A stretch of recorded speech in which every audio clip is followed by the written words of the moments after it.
que sea utilizando igualmente a los maestros, a las maestras. Así que vamos a iniciar orando. Oremos a nuestro Dios. Padre, te damos gracias, Señor, porque tú eres bueno, agradecido, Señor, de ti, por tu amor, misericordia, por tu cuidado en la semana, Señor, por traernos con bien a este lugar. Padre, sé con nuestras mentes, nuestros corazones, Señor. Ayúdanos, Señor, a estar en una disposición correcta delante de ti.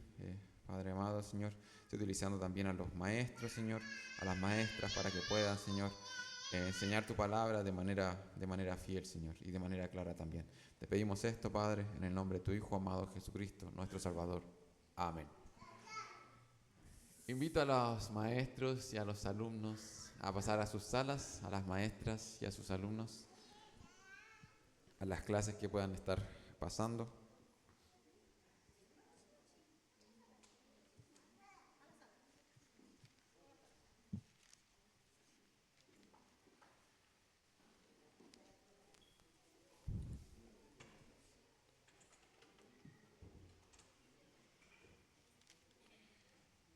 Y vamos a estar dando inicio a la clase de hoy. Hemos estado, ya llevamos quizá un par de meses, estudiando el tema de la familia, ¿cierto? Estuvimos hablando acerca de algunos fundamentos de la familia, comenzamos a hablar luego el tema de la crianza en sí, el tema de la disciplina formativa, correctiva, y hasta llegar al tema de la masculinidad bíblica y la feminidad bíblica, pensando siempre en qué significa ser un padre, qué significa ser una madre, qué significa crear un hijo o qué significa crear una hija. Y es por eso que decidimos abordar este tema de fondo. ¿Ya? Y al abordar este tema de fondo, creemos que es un tema importante, creemos que es un tema que tiene diferentes aristas, por eso que para concluir este tema, no para concluir todavía el tema de la familia, que en las próximas semanas vamos a estar finalizándolo, sino que para concluir este como subtema, que fue la masculinidad y la feminidad bíblica, vamos a estar respondiendo algunas preguntas. Mandamos un link en la semana para que pudieran hacernos llegar sus preguntas. No sé si ustedes tenían hartas preguntas o pocas preguntas. Es un tema complejo y debiéramos tener preguntas. No sé si ustedes tienen todas las respuestas, porque no llegaron muchas preguntas, ¿ya? Así que yo puse mis preguntas, ¿ya? Porque yo tengo preguntas con respecto a este tema, porque creo que es un tema importante, un tema complejo, un tema que vale la pena pensarlo, detenerse a pensar en esto, ¿ya? Así que vamos a estar respondiendo las preguntas que tenemos acá para dar cierre a lo que hemos estado conversando las últimas semanas. Así que yo le voy a hacer todas estas preguntas al Pastor Walter. Y vamos a comenzar con una pregunta más bien general, y es ¿por qué debiéramos considerar importante este asunto, el asunto de los roles masculinos, femeninos? ¿Por qué debiéramos considerar importante la masculinidad y la feminidad bíblica? Es el momento en que tengo que hablar yo y responder a esa pregunta. Bueno, porque la palabra del Señor establece cierto diseño para el hombre y la mujer. Y es un diseño que, si es verdad, tenemos igualdad delante de la presencia del Señor, tenemos la misma dignidad y los creyentes tenemos la misma herencia. El hombre no tiene más herencia, ni la mujer tiene más herencia que el otro. ¿Cierto, hija?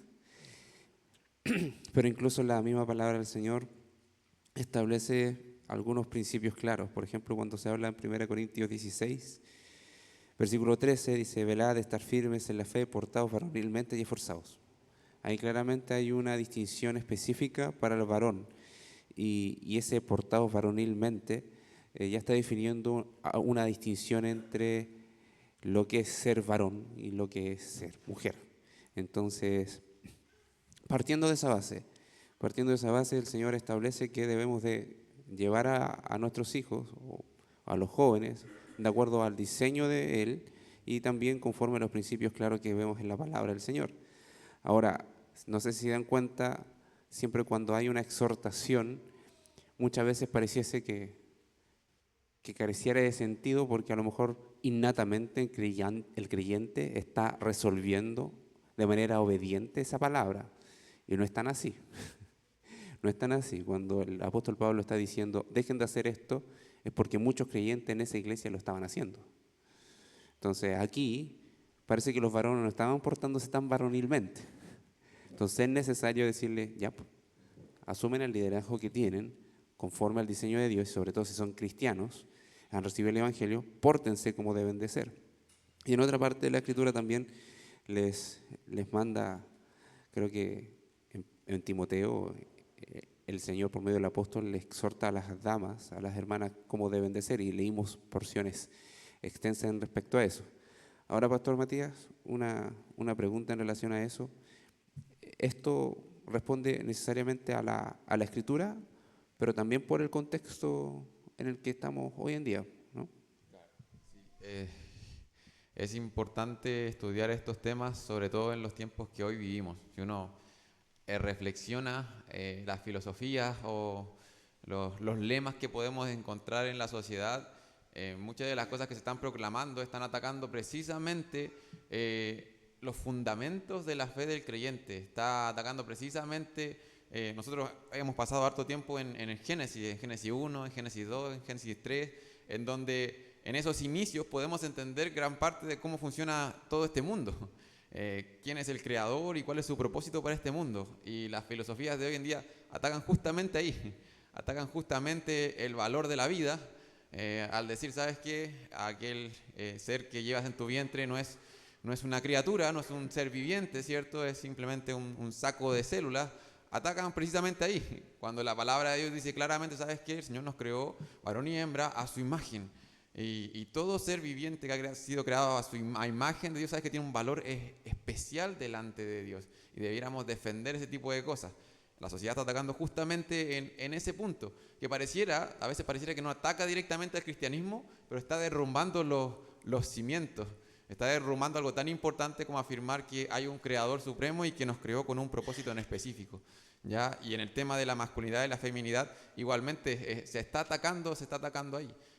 Y nosotros lo podemos ver, quizás los papás que tienen niños en los colegios lo pueden ver en ciertas lecturas que pueden tener, en donde se introduce cada vez más abiertamente esta distorsión en el diseño original de Dios, esta distorsión en los roles, y yendo mucho más allá de lo que significa ser un hombre o una mujer, sino que eliminando toda distinción o quizás añadiendo infinitas distinciones, como lo quiera ver. ¿Ya? Entonces eso es lo que vemos hoy en día y está atacando precisamente esto. Entonces es importante, es muy importante, porque este tema, más allá de decir, ¿sabes qué? Como hombre o como mujer individual, te toca responder a esto delante de Dios. Esto es el fundamento de nuestras familias, es el fundamento incluso de nuestras iglesias. Está definido ahí, tiene todo bastante relación con estos roles. Entonces es importante porque a pesar que sea un tema tan específico, tiene implicancias grandes, ¿ya? Vamos con la siguiente pregunta. Y la siguiente pregunta es, ¿qué significa que la mujer debe sujetarse a su marido? Esta pregunta va relacionada con el texto en Efesios que estuvimos leyendo en algunas ocasiones. ¿Qué significa ese llamado a que la mujer debiera sujetarse a su marido? Si quiere puede verlo en Efesios capítulo 5, versículo 22. Dice, las casadas estén sujetas a sus propios maridos como al Señor, porque el marido es cabeza de la mujer, así como Cristo es cabeza de la iglesia, la cual es su cuerpo, y Él es su Salvador. Nuevamente parto yo. ¿Por qué el marido debe de amar a la esposa? Partiendo de esa base, ¿por qué el marido debe de amar a su mujer y por qué la esposa debe sujetarse al hombre?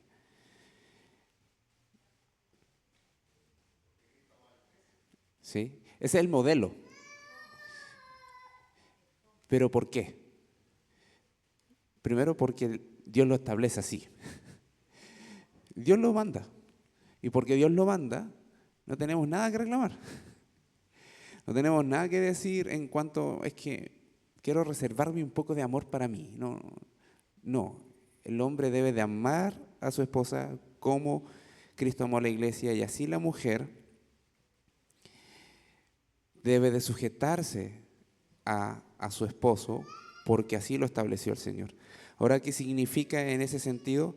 Primero es obedecer al Señor, reconocer la autoridad del Señor, reconocer la autoridad que tiene el varón en la casa, reconocerlo como el líder y el mayordomo principal, entendiendo que no es él simplemente el que va a la guerra, sino que juntos en el desarrollo de la familia también hay que reconocer las capacidades de decisión que debe de tener. Ahora, ¿significa que la esposa no debe decir nada? No, no significa para nada eso. ¿Significa que la esposa necesariamente tiene que callar en todos los asuntos de la casa? No.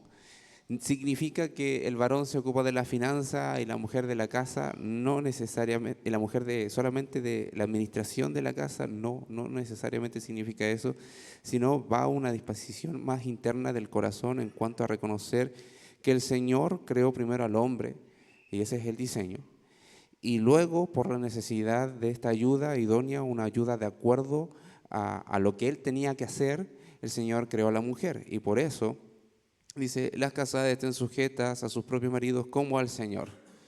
Entonces ese como al Señor lo dice absolutamente todo, porque estamos reconociendo el diseño de Dios, estamos reconociendo su autoridad y estamos reconociendo la estructura que Dios le dio a la familia, partiendo que estableció al varón como cabeza. Ahora, podemos sacar muchas ilustraciones, muchas explicaciones de cómo la cabeza funciona en el cuerpo. La cabeza coordina en cierta medida, por la cabeza pasa toda la información, por la cabeza también se puede entender que es algo vital, sin cabeza no vivimos. Entonces, la estructura familiar se debe de entender de esa manera. Así que eso podría decir en primera instancia. Sí, y solamente mencionar algo para complementar, y es que a las esposas se les llama estar sujetas a sus propios maridos, pero el texto nos dice que los maridos deben sujetar a sus esposas, como a los maridos a veces nos gustaría hacer, pero el mandato no es ese.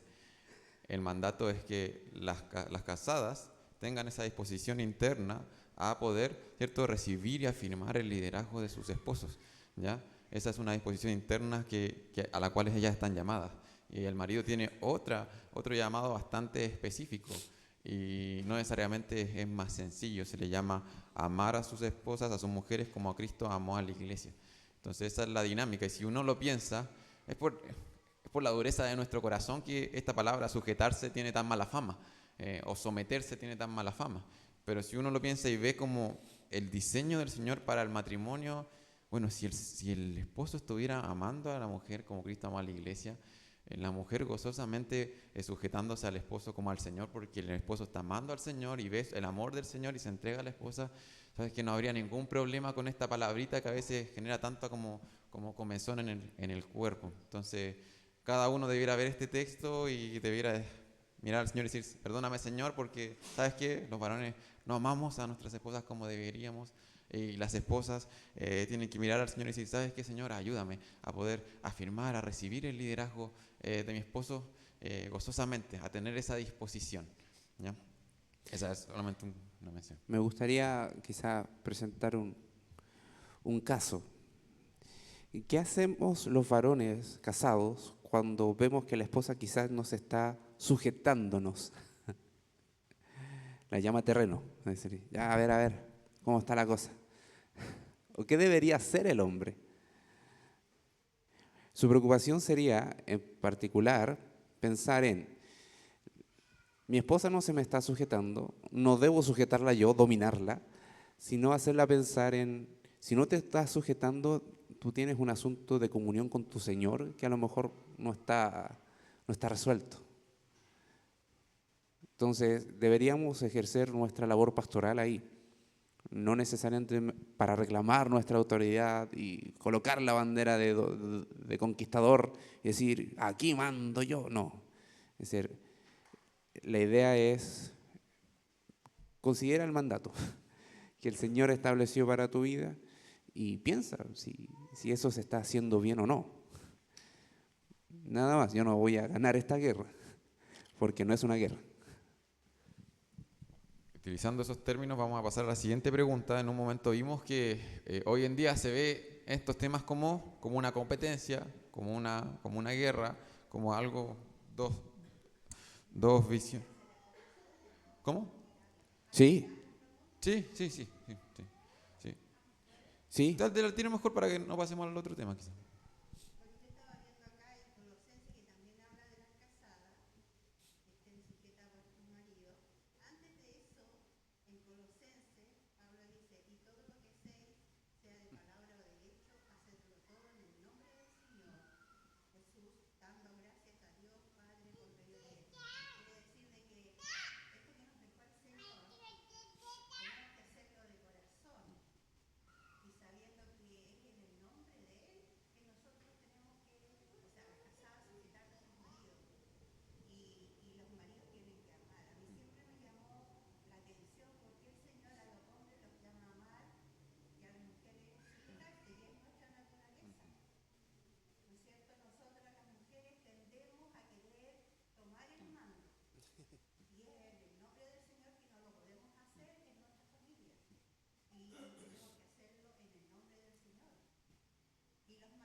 Hermana Claudia.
Claro, eso tiene mucho que ver con el modelo complementario que hemos estado hablando y que finalmente no tiene que ver con valía o con ni siquiera con habilidades específicas, sino que, ¿sabes qué? El hombre tiene fortaleza y debilidades, la mujer tiene fortaleza y debilidades, el Señor nos creó así y sabes que juntos pueden funcionar de mejor manera, entendiendo eso.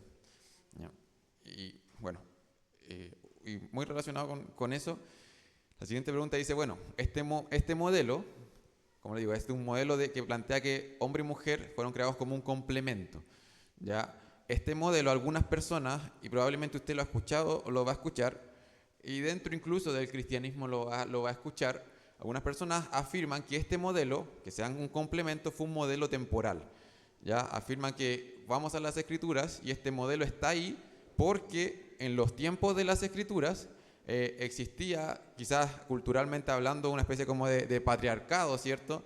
En donde se sometía a las mujeres, en ciertos tiempos las mujeres eran vistas como una posesión, entonces algunas personas van a la escritura y dicen, ¿sabes qué? Eso está en la escritura porque en el contexto era así, y era un modelo temporal, y que hoy en día, como estamos en otra cultura, en otros tiempos, no necesariamente debiéramos responder a ese modelo de complemento porque tenemos que entender el contexto histórico, cultural de la época. Ese es el argumento que se utiliza para poder defender otro modelo, el otro modelo que plantea que hombre y mujer no hay distinción, son completamente iguales y son intercambiables prácticamente en todos los sentidos que uno podría pensar. Entonces, ¿qué podríamos decir con respecto a ese argumento? ¿Ya?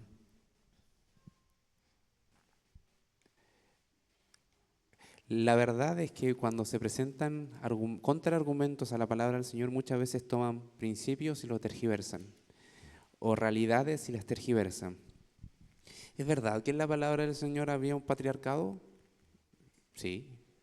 porque eran los patriarcas los que heredaban, los que daban en sucesión de derecho, eran los varones los que muchas veces en la sociedad estaban representando a la familia completa, y eso se entiende como patriarcado, no se entiende la idea machista. ¿Ya? Hay que hacer una distinción grande en ese sentido. Ahora, ¿eso replantea el diseño de familia que Dios creó? No se ve en la Escritura. No se ve en la Escritura. Por más que la mujer hoy día no sea sujeta o necesariamente a la figura legal que tiene un hombre en la sociedad, que por el hombre recibe derechos, ya sea su esposo, su hijo, porque eso pasaba con las viudas. Si no tenían hijos, quedaban como indigentes. No podían hacer nada en la sociedad. Ahora, ¿cuál era el problema? El problema siempre ha sido el corazón del hombre. O sea, si el patriarcado, según como se vio en el principio, hubiera funcionado excelente en el sentido de que el hombre pudiese ser lo suficiente servidor, lo suficiente bueno para amar a su casa, a su familia, quizás en la cabeza de las personas nunca habría surgido la idea, no, es que necesitamos derechos porque esto, ¿qué habría reclamado la persona si está funcionando bien? Nada, porque cuando funciona bien no se reclama nada, aunque el corazón del ser humano siempre es tendiente al reclamo. Cuando estamos en invierno queremos verano, cuando estamos en verano queremos el invierno, o a los que no les gustan los extremos queremos otoño o primavera, siempre estamos reclamando algo. Entonces, el diseño de Dios para la familia no cambia si vemos que la estructura social cambia necesariamente para reconocer a las personas que derechos civiles, pero eso no transgrede ningún principio que el Señor creó al hombre y a la mujer y los hace andar así en la familia. No se plantea, no se ve en la Escritura. Si eso fuese así, si se cambiase, la figura de Cristo en la iglesia también tendría que cambiar y eso va a ser inmutable por la eternidad. Así que eso podría agregar. Sí, tiene que ver harto con lo que compartía nuestra hermana, y la semana pasada un hermano me comentaba esto igual, que ese argumento pareciera que parte no del comienzo de la historia, sino que parte desde Génesis 3, en donde pasó esta distorsión en los roles y comienza, como lo veíamos, ¿cierto?, la batalla de los sexos. Pareciera que ese argumento parte desde ahí, diciendo, ¿sabes qué? Mira todo lo que dice la Biblia, mira esta relación que está como disfuncional, eso debe haber sido con el contexto. Pero si se parte desde el comienzo y se toma en consideración lo que pasó en Génesis 1, Génesis 2 y ve la historia completa, uno puede darse cuenta que, ¿sabes qué? En ese contexto perfecto, en ese contexto sin pecado, en el jardín del Edén, el Señor quería que vivieran de esa manera, ¿ya? Ahora, podemos entender el contexto cultural y lo que ha pasado a lo largo de la historia de la humanidad finalmente, por la dureza de nuestro corazón, por lo que hay en nuestro corazón, por este anhelo, ¿cierto?, del hombre de enseñorearse sobre la mujer, el deseo de la mujer de ser para con su marido. Pero si vamos a las Escrituras podemos ver la historia completa, ¿ya? Y de hecho, Pablo a Timoteo le escribe y ese es el argumento que le da para explicarle por qué las mujeres tienen que cumplir cierta función, por qué las mujeres específicamente no pueden ser ancianos ni pastores en la congregación. Y él le dice, porque no permito a la mujer enseñar ni ejercer dominio sobre el hombre, sino estar en silencio. Está hablando específicamente sobre todo acerca del gobierno y de la enseñanza que le correspondería al rol de un pastor o de un anciano. Y ahí está la razón en el versículo 13, 1 Timoteo 2, 13, y dice, porque Adán fue formado primero, después Eva, dice. Adán no fue engañado, sino que la mujer siendo engañada incurrió en transgresión. El argumento que Pablo le da a Timoteo no se encuentra de las 3 primeras páginas de la Escritura hacia acá, se encuentra en las primeras páginas de nuestra Biblia, se encuentra ya en el diseño original de Dios. Y dice, ¿sabes qué? La razón no es porque en el transcurso algo pasó, no, fue al comienzo. Al comienzo el Señor nos creó así, ¿ya? Y lo que está haciendo de hecho el Señor con nuestras vidas es eso. Está renovando todas las cosas para que terminemos en un nuevo jardín, ¿ya? Terminemos con toda la creación renovada. Nos está llevando allá. Entonces eso nos sirve para poder entender quizás un poco mejor.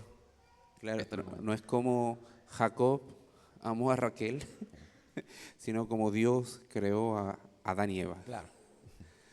Así es. Eh, el siguiente punto también, nosotros en las clases quizás no abordamos tantos contraargumentos. ¿Ya? Y el siguiente punto también es un texto que normalmente se utiliza para decir, ¿sabes qué? No debieran ser un complemento, sino que debieran ser completamente iguales, ninguna distinción. Y para eso se ocupa Gálatas capítulo 3, versículo 28. Y quiero que vayamos allá. Gálatas 3, 28. Voy a leerlo y después leo la pregunta. Y dice: ya no hay judío, Gálatas 3, 10, 28. Ya no hay judío ni griego, no hay esclavo ni libre, no hay varón ni mujer, porque todos vosotros sois uno en Cristo Jesús. Entonces, este texto se podría decir, o se dice, que afirma que no hay ninguna distinción entre hombre y mujer, porque en Cristo se borraron todas las distinciones. ¿Ya? Entonces, en base a eso, no debiera haber ninguna distinción en los roles entre el hombre y la mujer, ¿ya? Porque Cristo Jesús las eliminó. Ese es el argumento que se da, ¿ya? Ese es el argumento que se da. ¿Qué podríamos decir con respecto a esto? Porque ahí está el texto en nuestras Biblias. A ver si es que nos ayudan los hermanos Sí. a responder la pregunta. Ya que nos mandaron preguntas, vamos a hacerle la pregunta a ustedes. ¿Se puede usar este versículo para hablar de la eliminación de este complemento que tenemos entre los hombres y las mujeres? ¿O aquí está hablando el texto?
Gracias, hermana Noemí. Por ahí va la respuesta, sobre todo lo que dijo al final. No sé si es que alguien quisiera complementar, añadir cómo podemos pensar o reflexionar acerca de este texto y relacionándolo con los temas que hemos estado abordando. Hermana Claudia.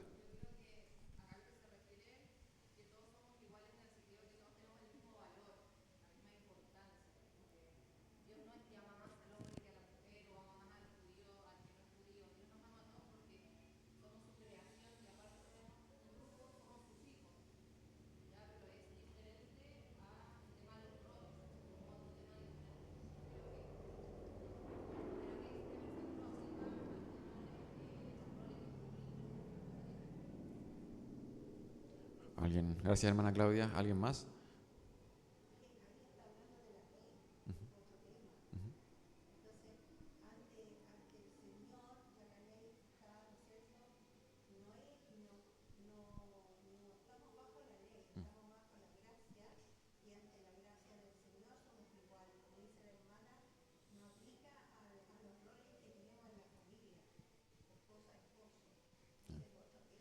Claro. Nosotros somos expertos en Gálatas porque lo estudiamos como iglesia, así que todos tenemos aquí un magíster en Gálatas. Si hacemos memoria, había un problema en específico en la iglesia, sobre todo en la relación entre estos creyentes de contexto gentil y los creyentes que venían de un contexto judío. Había todo un desafío de cómo, ¿verdad?, relacionarse entre ellos. Se recuerdan que fue en Gálatas que Pablo le llamó la atención al apóstol Pedro. ¿Se acuerdan que cuando estaba con los judíos se comportaba de cierta manera y cuando estaba con los gentiles se comportaba de otra manera? Fue en esta carta que Pablo los reprendió, y sobre todo por el lugar que tenía que tener la ley en la vida de estos creyentes que venían de contexto judío y que estaban dedicados a guardar la ley y ahora habían conocido a Cristo. Cómo tenían que que relacionarse con estos mandatos, y ahí específicamente dice, ya no hay judío ni griego.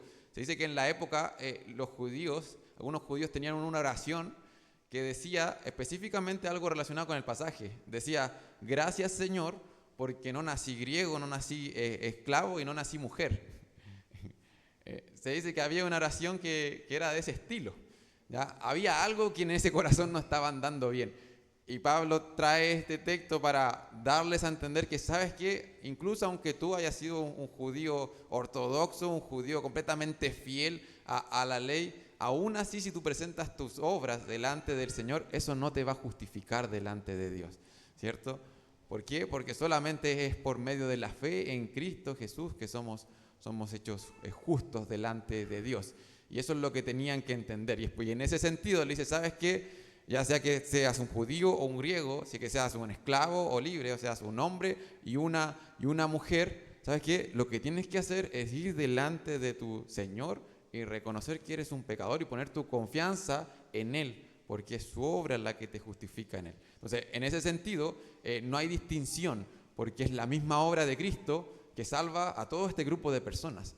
Es la misma sangre de Cristo que fue derramada por este mismo grupo de personas. Y todo este grupo de personas están llamadas a lo mismo, delante del Señor, a postrarse delante de Él, poner su confianza en esa gloriosa cruz. Entonces, es en ese sentido, podríamos decir que está hablando en el ámbito de la salvación, podríamos decir, y no en estos temas que estamos hablando.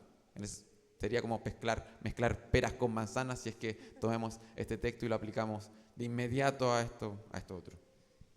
Sí, habla de la salvación por medio de explicar la ley, el lugar correcto sobre la ley, y establece que no hay aptitudes, características propias de las personas o carencias de las personas que puedan atraer la bondad de Dios. No es porque somos algo que Dios nos mira con misericordia, no es porque hemos alcanzado cierta reputación o nacimos en cierta cuna que es por la que Dios tiene compasión de nosotros y nos lleva a Cristo, sino que ha sido solamente por su libre, soberana gracia. O sea, porque la gracia del Señor es libre, Él la derrama como quiere, con quien quiere. Entonces, por eso después establece en el versículo 29, y vosotros sois de Cristo, ciertamente linaje de Abraham, vos sois herederos según la promesa. Entonces, estaba diciendo prácticamente lo que ustedes eran, déjenlo un poco de lado y piensen que son el pueblo del Señor. No importa su origen, no importa dónde estaban, lo importante es que son el pueblo del Señor que han creído en Cristo. No porque eres judío, no porque eres filósofo, no porque eres hombre muy varonil o una mujer quizás vaso más frágil, solamente por la gracia del Señor. Sí, se me venía a la mente también que si es que se ocupa ese texto de esa forma, no solamente se distorsiona el texto, sino que se nos olvidan otros textos de las Escrituras que específicamente hablan de estas personas. Se me vienen a la mente los textos que hablan acerca de los esclavos y sus amos. El mismo Efesios capítulo 6, que habla acerca de la relación entre los esclavos, de los siervos y sus señores. Y no se le dice, ¿sabes qué? No hay distinción. No, todo lo contrario. Se le da instrucciones para poder glorificar a Dios en esa situación. En 1 Corintios también Pablo le escribe a los esclavos y le dice, ¿sabes qué? Si el Señor te llamó siendo esclavo, mantente ahí. ¿Ya? No es necesario que necesariamente vayas a ser un hombre libre de inmediato porque el Señor te salvó. Ahora, si es que ves la posibilidad de ser libre, procúralo, dice. Dice, ¿sabes qué? Sí, procura eso, ¿ya? Pero si es que el Señor en su soberanía permite que sigas estando ahí, glorifica al Señor en ese estado. No se le manda a eliminar por completo la distinción.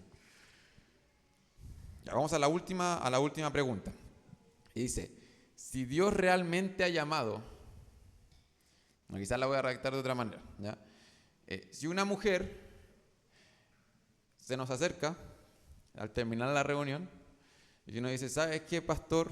En base a todo lo que han estado hablando, tengo un problema porque yo creo que realmente Dios me está llamando a ser pastora, ¿ya?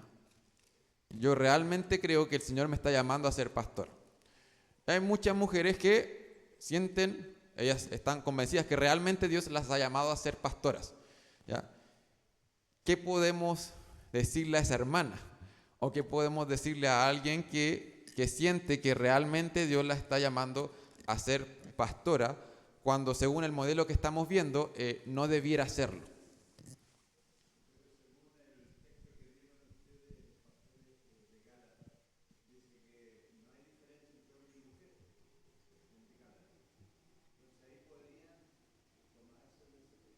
Claro, ella podría venir eventualmente con ese texto, pero quizás en este caso en específico, lo que mueve más a esta mujer es que probablemente predica bien, o sea, tiene muy buenas habilidades de oratoria. Hay muchas mujeres que tienen mucho desplante, que pueden comunicar muy bien, pueden enseñar muy bien.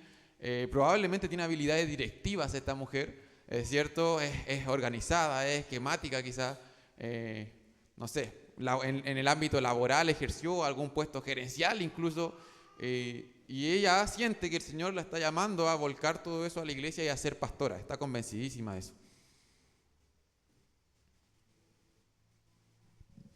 Que me gustaría también más. ¿Qué les gustaría decirle a la hermana? ¿O cómo podríamos responder a la hermana? Está mal.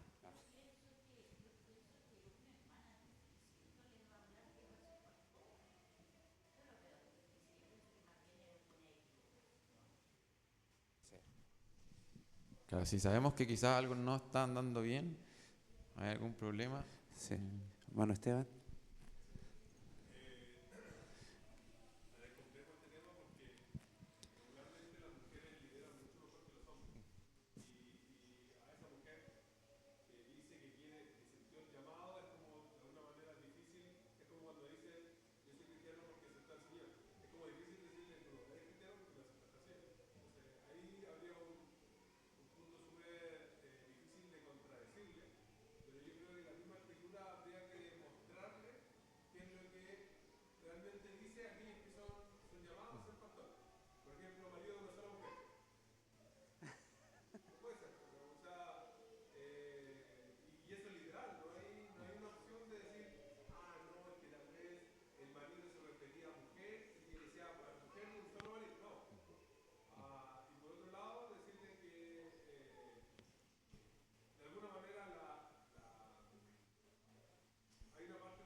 Claro, eso tendríamos que argumentar.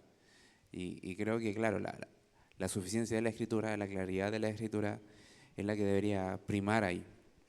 Y en ese sentido es necesario muchas veces escuchar y dar la respuesta correcta. Hermana Mari.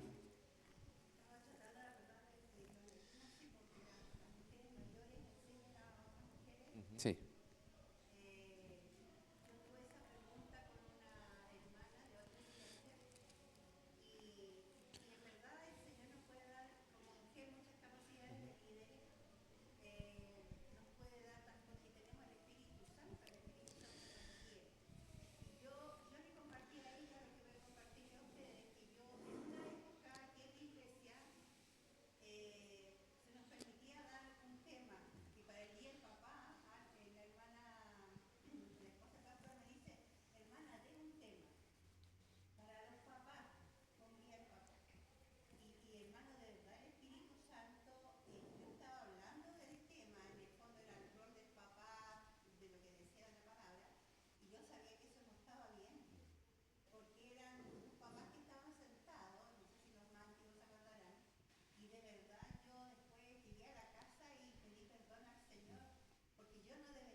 Claro.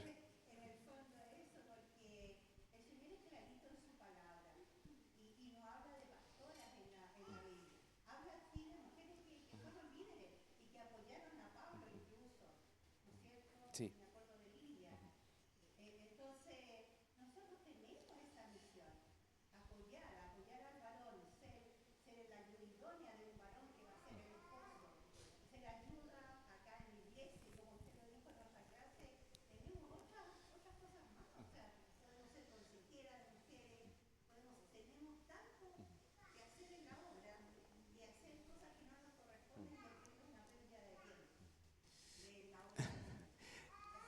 Claro, me gustaría señalar que lo que se hace en la iglesia, lo que procuramos hacer los pastores, es de acuerdo a lo que Dios diseñó que la iglesia debe de hacer. ¿Y dónde encontramos ese diseño? En la Escritura. La Escritura establece qué es lo que se debe de hacer, qué es lo que no, quiénes lo deben de hacer y quiénes no. Y en eso nos cuadramos y en eso perseveramos. Porque si queremos adorar al Señor como iglesia y reconocer que estamos bajo su autoridad y su soberanía, no lo podemos hacer ajenos de su palabra. Mostramos su misión y reconocemos su autoridad cuando reconocemos su autoridad en la Escritura y nos sometemos a ella. Y entonces, en ese sentido, si es una hermana, deberíamos enseñarle eso y llamarle a que escuche la voz del buen pastor, que es Cristo, y que en la palabra del Señor establece que el liderazgo debe ser masculino. Sí, creo que alguno de los jóvenes, a ver, los jóvenes, me puede ayudar acá. En los jóvenes hemos estado hablando, terminamos ayer de hablar de cómo tomar buenas decisiones. ¿Qué pasaría con esta mujer si ella siente fuertemente que ha sido llamada a ser pastora? ¿Qué le podríamos decir con respecto a eso que está sintiendo? Los jóvenes están escondidos allá arriba.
Amén.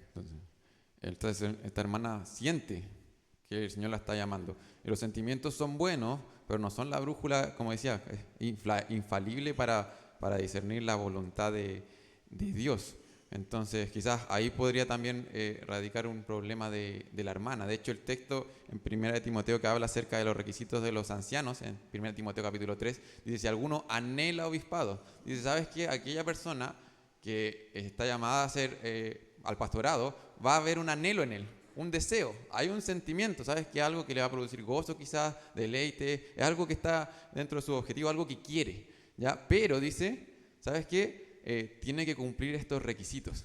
Entonces, como que ahí la palabra de Dios específicamente con respecto al pastorado dice que ese anhelo o ese sentir o esa carga como profunda que quizás está sintiendo alguien y dice, ¿sabes qué? Yo estoy seguro que esto proviene de Dios, no es el único factor a considerar, porque puede que no venga de Dios.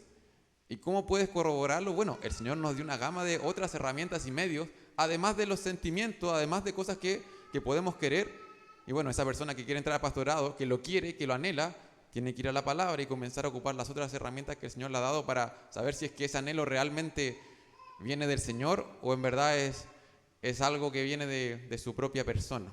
¿Ya? Hay un pastor que dice que hay hermanos que anhelan ser pastores, que ellos creen que tienen el don de enseñar, de predicar, pero que ellos piensan que la congregación no tiene el don de escucharlos porque nadie los entiende. Entonces, en ese sentido, en cuanto al pastorado, una clave igualmente es el reconocimiento de los demás. ¿Sabes qué? Los demás entienden qué es lo que es ser un pastor, cuáles son los requisitos, cuál es el carácter, y lo reconocen, porque ese anhelo o ese deseo no es el factor completamente determinante para decir, ¿sabes qué? Sí, adelante, puedes seguir ese anhelo. ¿Ya?